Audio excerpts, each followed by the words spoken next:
من خالق توای مراد آموزگار یک مکتبی تحصیلاتی میانه در ناحیه رودکی، آموزگاری که تجربه آموزگاریم نمونه عبرت اعتراف گشته است،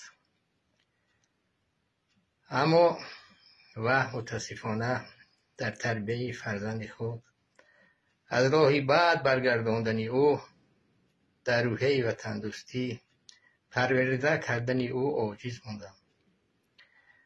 من پدری بیروز توایزاده، یک تن از جوانان گمراه گشته، اما از پسر داشتن خود میفخرم. من شرم دارم، با خود می اندیشم در کجا خطا کردم.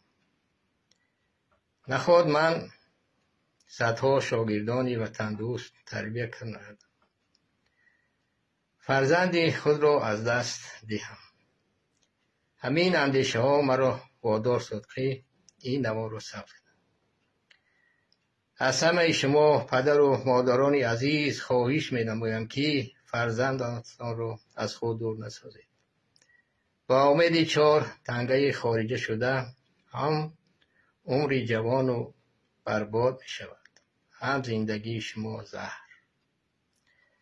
زمانی که من فرزندم را و خارجه برای پول کار کردن روان کردم، خطای بزرگ کردم.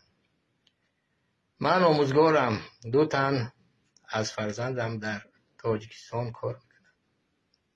کمی ندارم، بی خانه نیستم، گوشنه نیستم، بهترین لباس ها رو میپوشم، بهترین خوراک میخورم، آزادانه کار و فعالیت دارم، اما درد ناخلفی فرزندی راه گم زدم مرا آرام نمیگذارد و وجدانم قسم از پیشروی ملت شرم دارم. نخواد این قدر برایمان شرایط ها را مهیا سازد، حیات خود را قربان این ملت کند. یک پسر ناخلفی من یک ذره هم انصاف نداشته باشد. از همه آنهایی که کمترین ضرر از بیروز رسیده باشد، مخصوصاً از پیشوای ملت بخشش میپرسم. من میدانم پیشوای ما را این عملهای دشمنانه قوتی بیشتر میدهد، چون بزرگان از ناخلفان نمیهراسند بلکه جان دیگر میگیرند. به هر حال اگر توانید مرا ببخشید، پیشوای ما این قدر سال نمونه بودند، هستند و خواهد ماند. من نتوانستم فرزندم را از راه بد گردانم.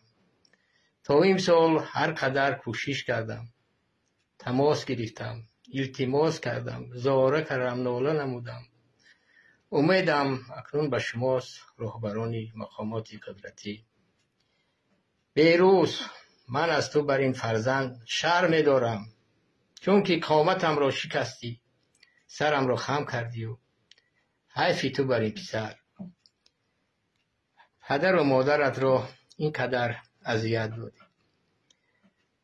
من امروز باید از پسر داشتنم فخر میکردم، اما صد افسوس آرزوی امیدم را برباد دادی. امید داشتم فرزندی من به این وطن خدمتگار می شود. آرزو داشتم از نام نیکش افتخار میکنم. افسوس فرزندم داغی گذاشت در حیاتم که نمیتوانم آن را پاک سازم.